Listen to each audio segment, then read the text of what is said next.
Welcome back, boys and girls, ladies and gentlemen, children of all ages. This is a family show. There's no profanity we use. I am Crypto Antonio. I love silver, and I'm the broke investor. Just before we get started, just remember that nothing you see here is financial advice. To your own research on any project, trade, coin, asset, blockchain, investment, etc. This here is for entertainment purposes only. So today we're going to talk about trading and investing psychology, which is a big one for me because at the end of the day, it kind of it really affects how we view ourselves and our positioning in our trades and in our investments. It also kind of segues nicely with the no procrastination video that we just did. So the procrastination, the psychology of stopping yourself of getting into investing when you know you should really be getting involved. So I guess where do we start here? So we really don't think about the psychology of investing and trading, or the financial psychology behind money. There's a lot going on there when it comes to the human mind and money, and especially the emotions that occur when we are in great gain and great loss. The emotions that we feel as individuals when we are in exuberance, or when we are in excitement, can get us to do some fairly foolish things. And the same is said when we are in loss. So some quick facts here. On the exciting side of the trade, when somebody is up a lot of money on a trade, or making a lot of money, or really knocking trades out of the park, it's very easy for them to feel like they're on fire. They're unstoppable. And what usually happens is people start to increase their risk exposure without measuring their risk, without reassessing the risk tolerance or reanalyzing the risk on a specific trade or investment. They'll get into some projects or some stocks or some investments that are just not right for them, because they feel they're unstoppable because of the success they've had in trades.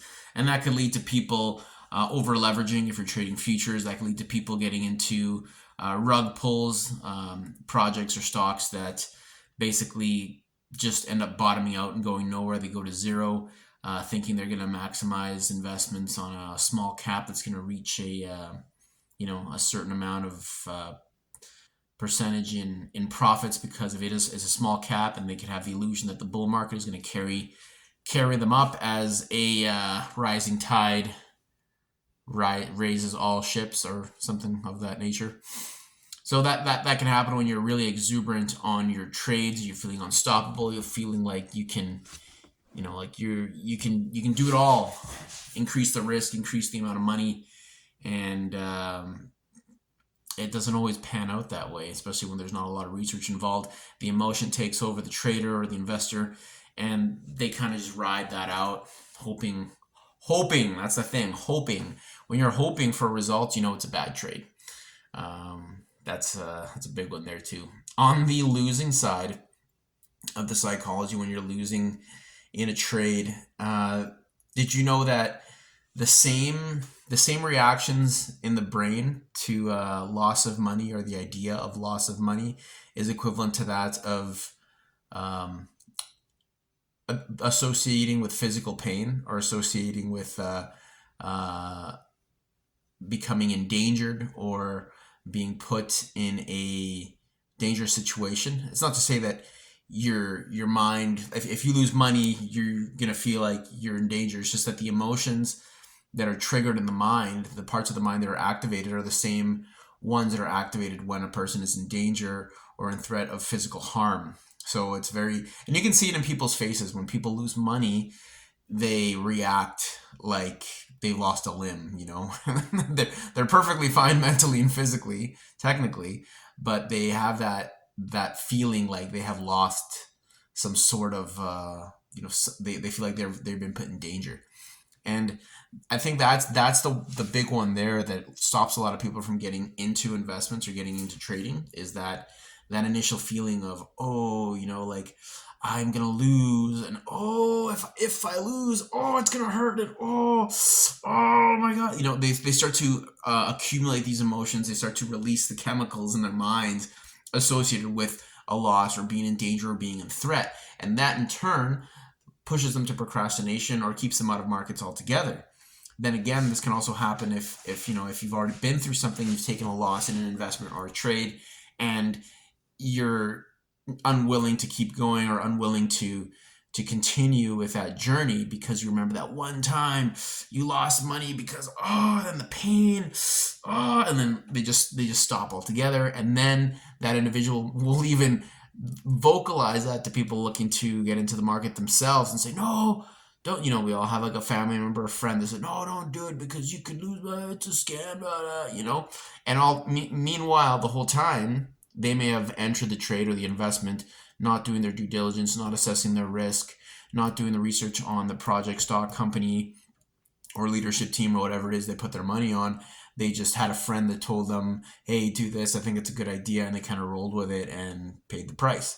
So it's interesting that it's a long lasting effect. The negative side of a trade, or the negative side of a loss, or a loss, will remain in the mind longer than the positive, because typically what we see is that people who ride the positive emotions way too high, they end up eventually taking a big loss because they feel unstoppable, they feel untouchable, and they just keep pushing it and pushing it and pushing it, getting riskier and riskier, adding size, adding risk, adding leverage, because they think that they're unstoppable in the trade. And then eventually, when the market turns on them, then the negative hits, the loss is felt, and then that is kind of the major resonating emotion that stays with that individual, and that could lead to more even riskier behavior, things like revenge trading. So revenge trading is when let's say you take a big loss, and then you increase size, increase risk, increase leverage to try to make that money you lost back, to try to get back to where you were. And so you start exposing yourself to more risk, driven by emotion, with less thought and analysis, in hopes, again, there's the word hopes, of regaining what you lost. And that typically leads to more losing. And I think so, when you're in that state of mind, one of the most painful things you can do before you lose all that money is to stop, is to understand, I should stop. I've lost X amount of money for of my account. I've lost X of my trading or investing account. It's time to stop, pull back, reassess. It's happened to me. It can be very frustrating stopping yourself because you feel like you can't. Like the emotions are so high, whether they're positive or negative, that you can, you should, and if you just do one more trade or one more investment, or just put another 100 in, another 1,000 in, another 10,000 in, another 100,000 in, you can get it back. Or, like the gambling mindset really kicks in. And so when those emotions are flying that high, one of the hardest things to do is stop, pull back, calm down, reassess, and say, okay, I've reached my limit. I've lost the amount of money that I'm supposed to lose. And understanding where your mind is at, stopping yourself and getting out of the trades or the investing for the day, for the month, for the week, or whatever your timeline is. Most of the things I'm talking about today specifically are related to trading, because in my investing, me as an investor, I typically invest and forget. Like, I don't check up on it. I'm not looking at long-term investments regularly. I'll look at them quarterly, maybe, see where they are, and then they don't really bother me. It's the trading that that really gets to you, especially the futures or the leverage trading. That's where I've experienced most of these emotions, and that's where I've learned the hard way as well that you're not going to make, well, myself personally, I'm not going to make most of my money on futures trading because of the. Don't get me wrong, I've made money in futures trading, but I've also lost money in futures trading. I think I'm overall net positive, obviously, but it's taken a lot of time, a lot of discipline, and a lot of really understanding myself, the market, the assets I'm trading, and just the nature of the futures market to get to that place. And now I don't FOMO into trades. I don't get into trades. I know that trading leverage is obviously riskier. So when I feel like I want to get in the market, I'll just, I'll DCA into my long-term bag. I'll DCA into my regular investing. And then at least I feel, I participated in the market, and I can step back and then give it a little more time, especially in these market conditions right now with Bitcoin. I've stayed out of the markets over the holidays. Just I've told myself I'm going to stay out of the markets over the holidays. Low volume, anything can happen. High volatility, so I purposely have stayed out of the Bitcoin market. I think we'll see most of the volume returning on Monday. Today is what? Today's the Saturday, the 4th of January. I think we'll see it January 7th. We'll be seeing volume returning to the markets, and I'm expecting my speculation is we'll be seeing a little bit of bullish movement, especially since I think since the end of December we've seen Bitcoin rally from 91,000 up to about 98,900 on the futures market, which is a pretty incredible rally during the holiday season. Even though I did feel FOMO, I felt like, oh, I should just just get in. Just I mastered it, stayed out. Sure, I missed an $8,000 move on Bitcoin, $8,000 move to the upside, but at the end of the day, mastering that psychology and mastering your own behavior is more valuable than gambling. Well, I call it gambling, but getting into a trade when your mind isn't right, when you feel the conditions aren't right, and keeping that money in your accounts. So that's that's important stuff right there, because whether you're moving up or you're moving down, the emotions can get a hold of you, overwhelm you, and at the beginning you don't even realize it. You don't even realize you're adding more risk, or you're revenge trading, or you're doing these things. You're trying to stick to, let's say you want to short the market. You want to short, it's going down, it's going, and it just keeps pumping and pumping, and then it gets to a new high. You say now's the time, and you keep shorting. Like as the price moves up, people think that their idea of what the market's going to do will happen, and it doesn't. Let us remember that markets can remain irrational longer than you can remain solvent. And those are some pretty wise words, if I do say so myself. It's true. The market is unpredictable, and there's a lot of big players in the markets that do something called stop hunting. And if you're in the futures side or on the leverage side of things, what that basically means is we have big players that put a lot of capital into the market that can move the market in whichever way. The market typically moves where the money is. So I don't know if we're getting a little technical here, but in futures trading, you have liquidity pools of where most of the liquidity lies. And what that means is people will set their stop losses or their take profit points at certain areas, certain price points in the market. And people with a lot of money will force the price in the opposite direction to get those people out of the market and take that liquidity. It's called stop hunting. And it's a very common thing in the crypto markets, at least. And if you follow liquidity pools, there's plenty of tools out there to use this, but you can actually see where the liquidity is lying on an asset's price chart. It'll show you, it'll show you there's maybe like $85 million at price X, and you'll usually see the price kind of move in that direction because it's always the price always goes where the liquidity is. And in some cases, actually a lot of cases, you will see it's usually I'm 100% sure it's the same entity or the same person or group of people doing it, but you'll see like a huge blob of liquidity at, let's say it's $85 million at price X, which is up from the current price, and then $85 million below said current price. And I think it's the same. I believe it's the same entity working the market on both sides, on both ways.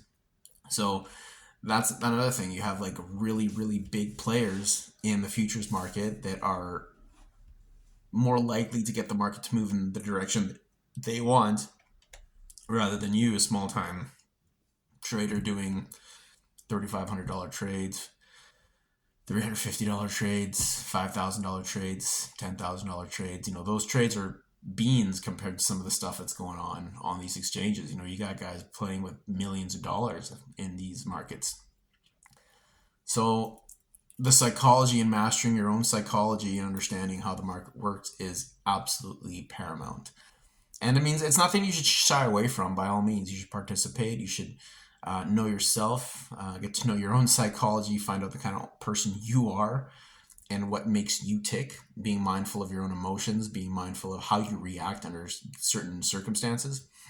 I know for me, I've gotten better at stopping myself when I lose than I have at keeping going when I'm winning. When I'm winning, I find it's more challenging for me to stop myself from trading when the wins are in and they keep coming rather than when I'm losing. When I'm losing, I know when to stop.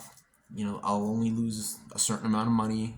Always use a stop loss. This is again more so for the trading side of things, but always lose a stop loss. Even on your investing on your long term bags, always use a stop loss. Like don't ever or take profit, whatever it is. Because you don't want to be in these markets and you're looking away. You look away and you're out or you're liquidated because you were just sure that the market was going to do what you thought and it didn't. So yeah, psychology is big. It's huge. Again, it stops a lot of people from getting involved because it's scary. It's scary to kind of approach yourself, put yourself through positions of pain, and realize, oh, so imagine that you're doing this, you're trading, you're putting yourself through positions of pain, and you're losing money. Like that's got a compounding effect on your psyche. It really does. But at the end of the day, you have to know that there are opportunities in these markets, and you have to get back up, learn from your mistakes. Oh, my light just died. Oh well, that's too bad. Well, and learn from those mistakes and just kind of keep going. Really like that light. Really good light. But yeah, it's just part of the game, like having to learn these things and really pay attention to them. So I think that's most of the things I had to say on that topic for now. I think these are again most of the things that I cover here. They're gonna be recurring topics, things we're gonna have to come back to and look at as we kind of push forward and as we kind of keep doing this. But yeah, the trading psychology is big. It can get you on both sides, whether you're winning or you're losing, or just keep you out of the markets entirely because you don't know where to start, or someone told you not to start, or someone told you about a big loss, or someone told you it's a scam, or someone that isn't you making decisions that think are going to be somehow relevant to you and your trading style and your goals. So keep that in mind. It's always good to learn about the psychology behind money, the psychology behind finances, and just the way things are positioned in the financial terms and in the financial world. Things are worded in certain ways to make people more agreeable or less agreeable to whatever the person with interest has. An example of that is the way earnings on stocks or funds are posted to their clients or to prospective investors.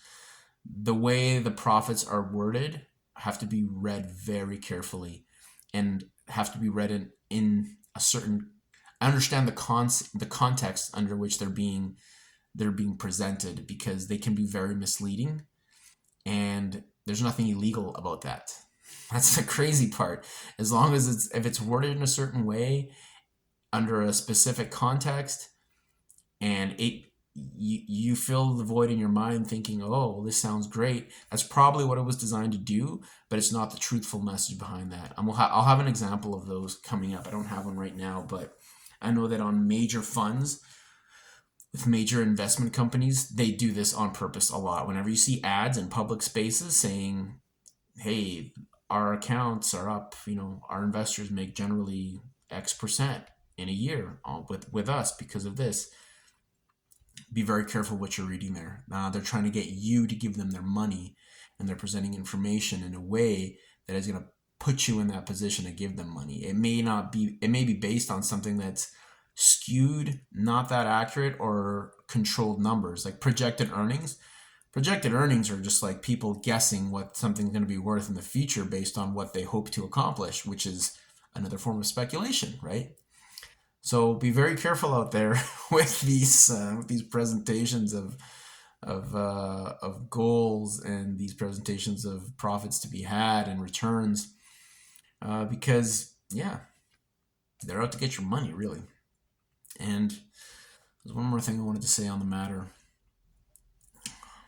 It's not coming to mind right now, but generally, this whole financial space is kind of meant to.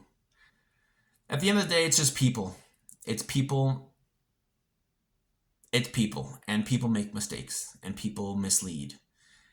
But the charts don't mislead. So, get good at reading charts, price charts for assets, and look at that more so than listening to the CEOs. You remember Jamie Dimon, the head of, I don't know what, some guy with way more money than most of us. Maybe not most of us. Some of you guys might be richer than me. But Jamie Dimon, he was saying, how long ago was he saying that Bitcoin was a scam? Don't buy Bitcoin.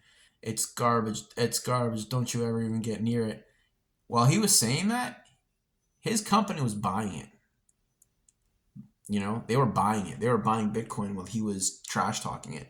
And you know what? There's nothing illegal about what he was doing, right? So he was suppressing the price out in public by getting people to not look at it while he was buying it while it was as cheap, much cheaper than it is today. And now what? Bitcoin on its way back to 100,000. I think it went to 98,929 on the futures market today. So we've seen a huge rally. So psychology and perception in the financial markets is massive, and you can't go in just like wide-eyed thinking that you're gonna make money and they're gonna hold your hand and pat you on the back and make you feel good. And no, it's crazy, because you're gonna pay fees, you're gonna make so much money, and they're gonna take a lot of it, and they're gonna make themselves look like they're these great asset managers. And that fund managers are like, it's super random how fund managers perform. It's actually pretty random when you really look at the statistics and the numbers. And they talk about their fund manager being so good the last 3 years, blah, blah, blah, he's done this. And really, it's random, because if you look at what fund managers do at a certain fund, sure, they do great, but when they tank, it might be for reasons out of their own control, or because the market is so random that a lot of times these fund managers their edge isn't even an edge. They don't even have an edge over you and I sometimes. They're just in a bigger position, moving more money, and they're just as clueless as the next guy, or the first guy, or the uneducated guy. So when those fund managers get released, it's interesting to see how they perform when they go somewhere else, because again, it's all perception, and it's all manipulation with your head and with your psychology. So I think that's all. I'm going to leave it there for now. A lot of information there in the 23 minutes we've been doing this. So my light died. I'll have a light more charge for next time. But thank you so much for joining me. My name is Crypto Antonio. I am the Broken Investor. And thank you for joining me once again. We will see you in the next one.